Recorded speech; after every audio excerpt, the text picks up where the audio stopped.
always sort of catch this live. So just going to go straight onto Facebook, make sure our Facebook audiences are sort of picking this up as well, which they are.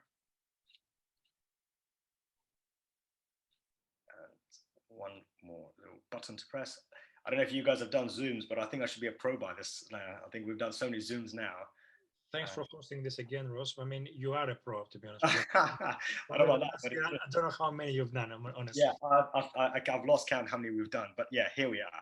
Great. So I'm going to share my presentation now with you guys as well.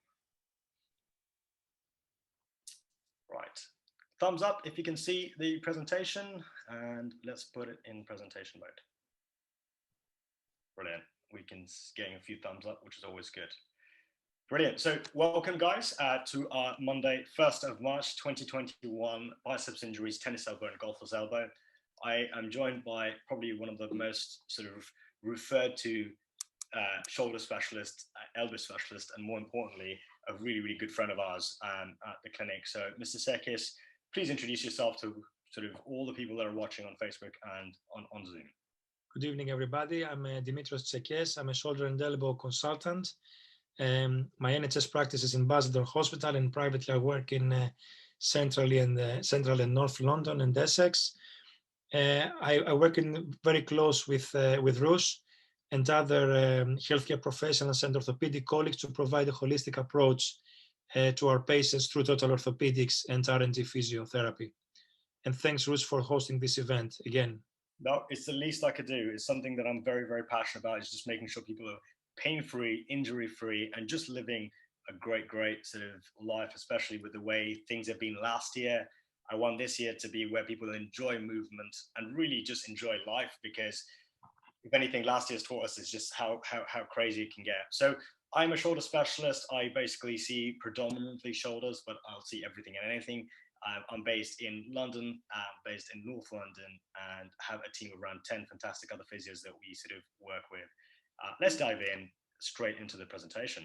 So biceps injuries. Now, a lot of these basically happen, today we're going to be focusing on sort of the lower part of the biceps in particular, or the distal tendon as we call it. So why do they happen? And I basically, the way I sort of summarize it is, well, if you basically try to do this, and everyone do this while you're standing with me, while you're listening to me, if you flex your arm, or if you bend it ever so slightly, and put excessive tension on a flexed forearm. So if you cock your wrist back, and now what I want you to do is push really hard against with the other hand, you find that you start activating sort of that sort of tendon area, you start feeling your biceps working.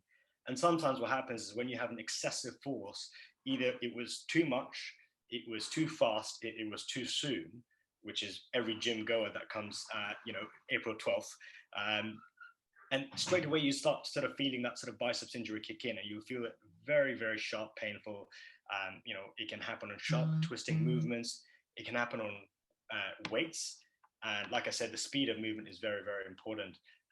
So what do we do? So as healthcare professionals, a couple of things. I know that we've got some healthcare professionals or some physios watching this. So, I always think of it as a simple way to kind of assess a biceps injury is, does it look okay?